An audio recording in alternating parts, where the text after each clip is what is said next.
أعوذ بالله من الشيطان الرجيم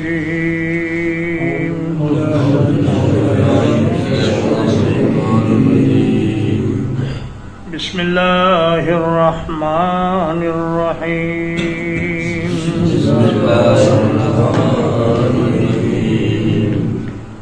ألم تر كيف فعل ربك بأصحاب الفيل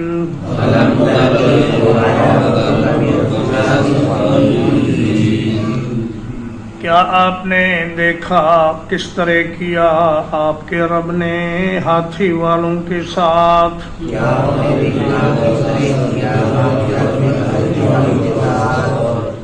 أَلَمْ يَجْعَلْ كَيْدَهُمْ فِي تَضْلِيلٍ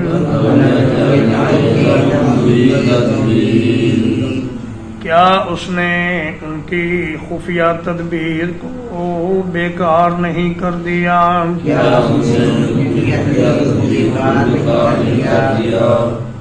وَأَرْسَلَ عَلَيْهِمْ طَيْرًا أَبَابِيلَ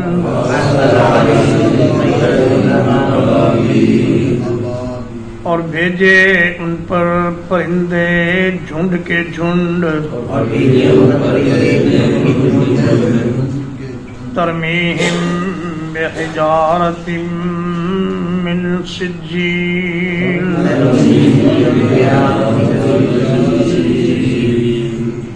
وہ پھینکتے تھے ان پر پتھر کھنگر والی مٹی کے،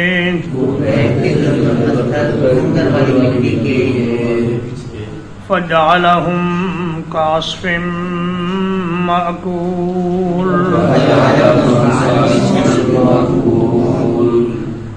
تو بنا دیا ان کو کھائے ہوئے بھوسے کی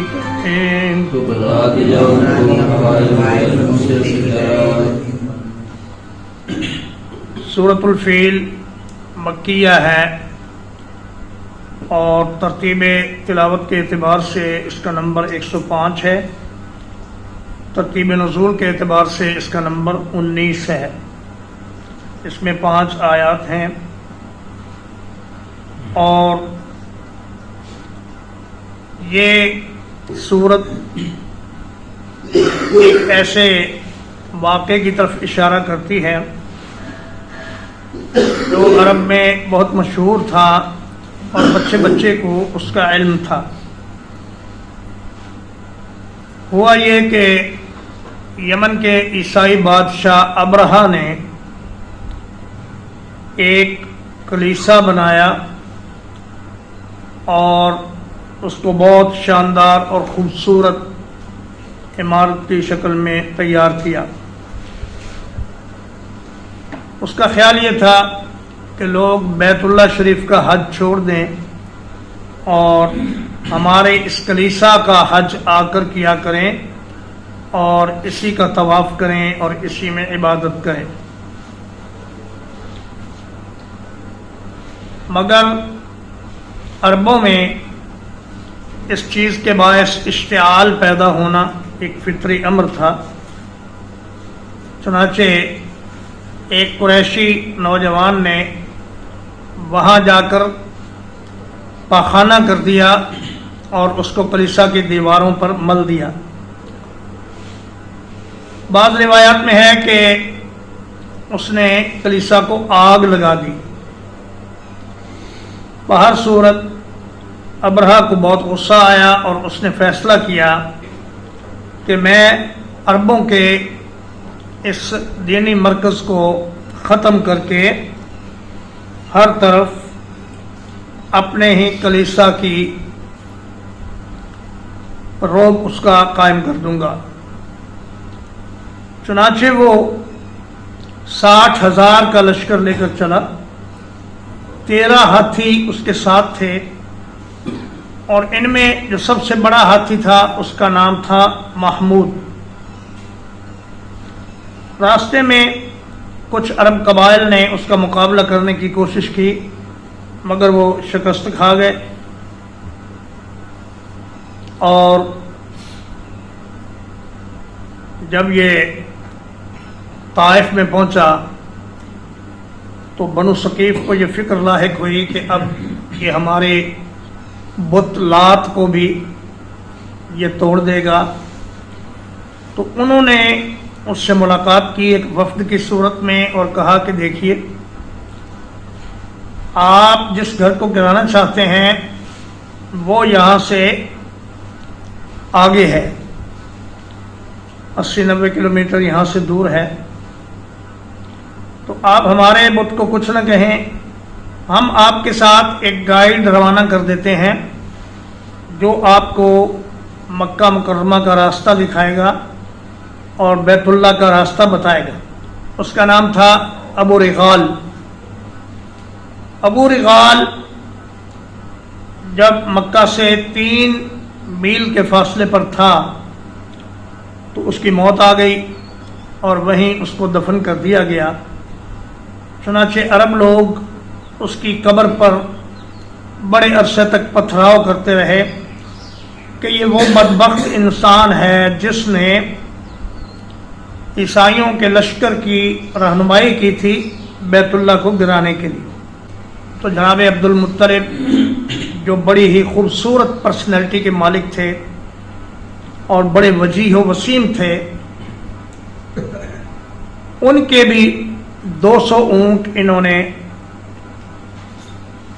اغوا کر لیے، چوری کر لیے، اور باقی عربوں کے بھی جو اونٹ چر رہے تھے ان سب کو اپنے قبضے میں کر لیا. سردار عبد المطلب ابرہہ سے ملے، وہ ان کی شخصیت سے بڑا متاثر ہوا اور اپنے تخت سے اتر کر ان کے ساتھ بیٹھ گیا اور کہنے لگا ہاں عبد المطلب کہو کس لیے آیا ہوں.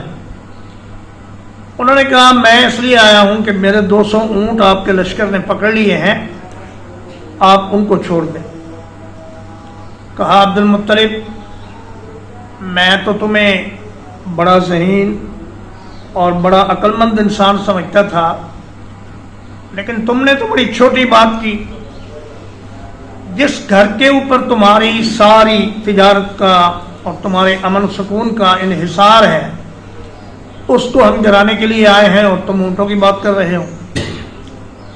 جناب عبد المطلب نے فرمایا کہ اونٹوں کا مالک میں ہوں، اس گھر کا ایک مالک ہے، وہ خود ہی اپنے گھر کی حفاظت کر لے گا، ہمیں اس کا فکر کرنے کی ضرورت نہیں.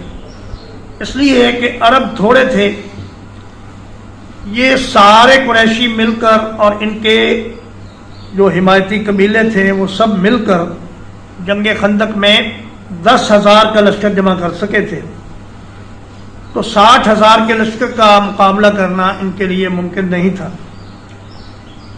اس لیے ابرہہ نے اونٹ واپس کر دیے اور جناب عبد المطلب اور دیگر قریشی سردار وہ بیت اللہ شریف میں آئے اور انہوں نے آ کر بڑی لمبی لمبی دعائیں کی اور کہا کہ یا اللہ ہم کمزور ہیں مگر آپ تو کمزور نہیں ہیں.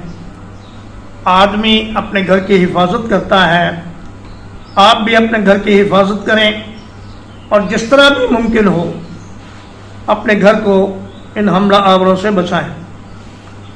یہ کہہ کر عبد المطلب نے کہا کہ اے مکے والو، تم لوگ اپنے گھروں سے نکل کر پہاڑوں میں چلے جاؤ تاکہ جب لشکر شہر میں داخل ہو تو تمہارا قتل عام نہ ہو. اب اللہ پاک نے اپنا پروگرام شروع کیا اور وہ جو ہاتھی تھا محمود وہ بیٹھ گیا زمین پر. اس کو انہوں نے سوئے مارے، ڈنڈے مارے، حتیٰ کہ زخمی کر دیا، مگر اس نے اٹھنے کا نام نہ لیا. جب اس کو جنوب یا شمال یا مشرق کی طرف چلاتے تو وہ چلنے لگتا، لیکن بیت اللہ شریف کی طرف اگر چلاتے تو وہ بیٹھ جاتا اور ہلنے کا نام نہ لیتا. اسی دوران بحر احمر سے کچھ پرندے آئے، ان کی چونچ میں ایک کنکری اور پنجوں میں 2 کنکریاں تھیں، اور وہ کنکریاں انہوں نے اس لشکر پر گرا دیں. اور ابن عباس رضی اللہ تعالیٰ عنہما کہتے ہیں کہ یہ مٹر کے دانے کے برابر سیاہ سرخی مائل کنکری تھی جو مٹی سے پکے ہوئے پتھر کھنگر کی بنی ہوئی تھی. بعض نے کہا یہ بکری کی مینگنی کے برابر تھی، بعض نے کہا چرغوزے کے برابر تھی، لیکن بہرحال اس کا سائز چھوٹا ہی تھا. یہ کنکری ابرہا کے لشکر میں جس آدمی کو لگتی اس کو شدید جسم پر خارش شروع ہو جاتی، اور جب وہ خارش کرتا تو اس کا جسم گل کر نیچے گرنا شروع ہو جاتا، اس کا خون اور اس کا گوشت یہ ڈھلنے لگتا اور نیچے گرنے لگتا. کچھ تو وہیں مر گئے اور کچھ واپس بھاگے اور رستے میں مرے. خود ابرہا بھی مکہ مکرمہ میں نہیں مرا، اور ایک گائیڈ ان کے ساتھ تھا نفیل خصامی، اس کو سارے ڈھونڈنے لگے. نفیل کو بلاؤ، واپسی کا راستہ بتائے. اس نے کہا کہ واپسی کا راستہ اب نہیں، اب تو تم اللہ کے عذاب میں گرفتار ہو چکے ہو، اب تمہاری واپسی کا کوئی راستہ نہیں، تم یہیں پہ ایڑیاں رگڑ رگڑ کے مرو گے اور اللہ تبارک و تعالیٰ کے عذاب کا شکار ہو جاؤ گے. یہ واقعہ محرم کے مہینے میں پیش آیا، جبکہ حاجی سارے کے سارے واپس جا چکے تھے، اور محرم کے بعد 50 یا 55 دن کے بعد ربیع الاول میں نبی کریم صلی اللہ علیہ وسلم کی پیدائش مبارک ہوئی. آپ دنیا میں تشریف لائے، اور اس واقعے کا قریشیوں پر ایسا اثر ہوا کہ 360 بت بیت اللہ شریف میں موجود تھے، مگر انہوں نے کسی بت سے مدد نہیں مانگی. جب مشکل آ پڑی تو خالصتاً اللہ کو پکارا، اور نہ صرف اس موقع پر اللہ کو پکارا بلکہ 10 سال تک اس کے بعد بھی صرف اللہ کی عبادت کرتے رہے، اور کسی بت کو پوجنے کا انہوں نے نام نہیں لیا. تو نبی کریم صلی اللہ علیہ وسلم کی بعثت کے وقت اس واقعے کو صرف 40-45 برس گزرے تھے، اور عرب کے بچے بچے کو یہ معلوم تھا کہ اصحاب الفیل سے مراد کون ہیں اور ان کے ساتھ کیا معاملہ ہوا. اس لیے اللہ پاک نے تفصیل نہیں بیان کی، مختصراً اشارات میں اس واقعے کو بیان فرمایا. فرمایا الم ترى، اس کا معنی ہے الم تعلم، اے میرے حبیب کیا آپ نے جانا، کیف فعل ربک باصحاب الفیل، کس طرح کیا آپ کے رب نے ہاتھی والوں کے ساتھ.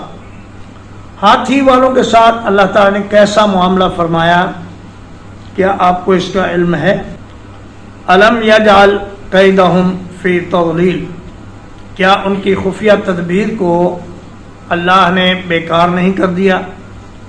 سوال یہاں یہ پیدا ہوتا ہے کہ وہ تو علی الاعلان 60,000 کا لشکر لے کر آئے تھے، تو وہ خفیہ تدبیر کیا تھی جس کو اللہ پاک نے ناکام بنایا؟ تو مفسرین کرام فرماتے ہیں کہ دراصل ان کی پلاننگ یہ تھی، جو ان کے دل میں برا ارادہ تھا وہ یہ تھا کہ بیت اللہ شریف کو گرا کر عربوں کی جو قیادت اور سیادت ہے اس کو ختم کر دیا جائے، اور اس تجارت پہ قبضہ کر لیا جائے جو مکہ والے شام اور مصر کے ساتھ کیا کرتے تھے. تو یہ ان کی خفیہ تدبیر تھی، جو بیت اللہ شریف کو گرانے کے ناپاک ارادے کے پیچھے ان کے دل میں جو خواہش تھی. تضلیل کا معنی ہے گمراہ کر دینا، بھٹکا دینا. فرمایا وما دعاء الکافرین الا فی ضلال، کافروں کی دعا بیکار ہے، بے اثر ہے، اس کا کچھ فائدہ نہیں. وارسل علیہم طیرا ابابیل، اور بھیجے ان پر پرندے جھنڈ کے جھنڈ. ہمارے ہاں اردو زبان میں جو ایک خاص قسم کے پرندے کو جو چڑیا کی طرح ہوتا ہے اس کو ابابیل کہا جاتا ہے. آیت کریمہ میں وہ پرندہ مراد نہیں ہے، بلکہ ابابیل کا معنی ہے جھنڈ در جھنڈ، گروہ در گروہ، انبوہ در انبوہ. بہت بڑی تعداد میں پرندے آئے، اور یہ لفظ واحد اور جمع سب کے لیے ابابیل ہی استعمال ہوتا ہے، لیکن بعض اہل لغت نے اس کا واحد بھی بیان کیا ہے، وہ ہے ابالتن. بہر صورت ابابیل سے مراد وہ چڑیا نہیں جو ہمارے ہاں مشہور ہے، بلکہ ابابیل کا مطلب ہے پرندے جو بڑے بڑے گروہوں اور جھنڈوں کی شکل میں آئے اور انہوں نے دشمنان خدا پر سنگ باری کی. ترمیہم بحجارۃ من سجیل، وہ ان پر سجیل کے پتھر پھینکتے تھے. ابن عباس رضی اللہ تعالیٰ عنہما فرماتے ہیں کہ یہ فارسی لفظ سنگ اور گل کا معرب ہے، یعنی سنگ اور گل کو ملا کر جو لفظ بنتا ہے وہ بنتا ہے سنگیل. اور عربی میں گاف تو ہوتا نہیں، اس لیے اس کو جیم سے بدل دیا گیا اور سجیل بنا دیا. تو فرمایا کہ یہ ایسے پتھر ہیں جو آتش فشاں پہاڑوں کے ارد گرد کالے رنگ کے پتھر بالعموم دیکھے جاتے ہیں، اس طرح کے یہ پتھر تھے. فجعلہم کعصف مأکول، تو اللہ پاک نے ان کو بھوسے، کھائے ہوئے بھوسے کی طرح کر دیا. عصف کہتے ہیں اس چھلکے کو جو غلے کے اوپر ہوتا ہے.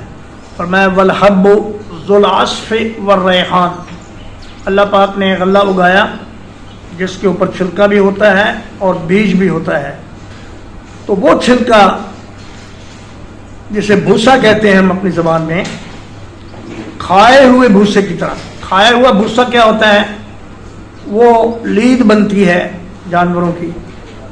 تو اللہ پاک الفاظ کے استعمال میں بہت زیادہ شائستگی کا خیال رکھتے ہیں، اس لیے اللہ پاک نے لید کہنے کی بجائے کھایا ہوا بھوسا فرمایا کہ ان کو ہم نے کھائے ہوئے بھوسے کی طرح یعنی لید کی طرح بنا دیا، اور وہ چورا چورا ہو کر زمین پر بکھر گئے اور اللہ کے دشمن ناکام و نامراد ہو کر واپس ہوئے. ترجمہ ایک بار. أَلَمْ تَرَ كَيْفَ فَعَلَ رَبُّكَ بِأَصْحَابِ الْفِيلِ،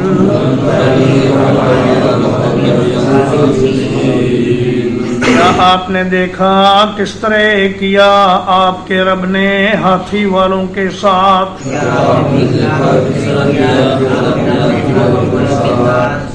أَلَمْ يَجْعَلْ كَيْدَهُمْ فِي تَضْلِيلٍ، کیا اس نے ان کی خفیہ تدبیر کو بیکار نہیں کر دیا؟